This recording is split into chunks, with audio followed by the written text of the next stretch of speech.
Normandy, France, Normandy, Falaise. We are going to see the Falaise. Falaise French में बोलते हैं और इंग्लिश में क्लिफ्स, बड़े बड़े क्लिप्स होते हैं ना, क्लिफ्स, क्लिप्स नहीं क्लिफ्स, फलेज, जहाँ पहाड़ कटे होते हैं. Fantastic, huh? Beautiful. Philippos. What's up?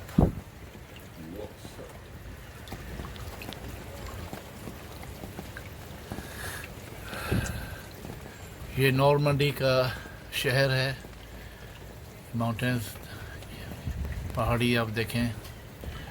यहाँ पे मैं आया हूँ देखने के लिए फालेज. फालेज बोलते हैं क्लिफ्स को. कल आपको दिखाऊंगा वो क्लिफ्स क्या होता है. काफ़ी लोगों के ज़हन में ये होगा क्लिफ्स क्या चीज़ होती है, फालेज का क्या होता है.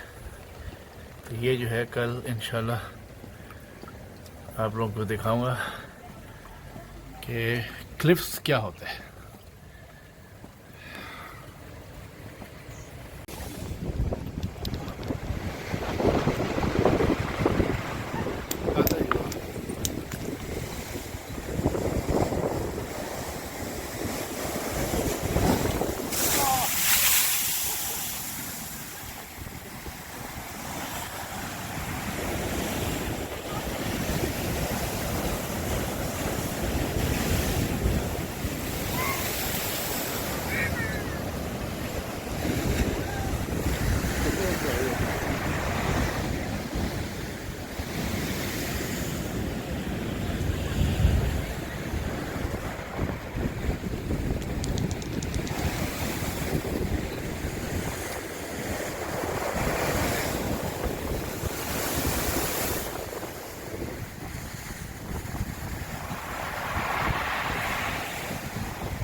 Puissant, hein.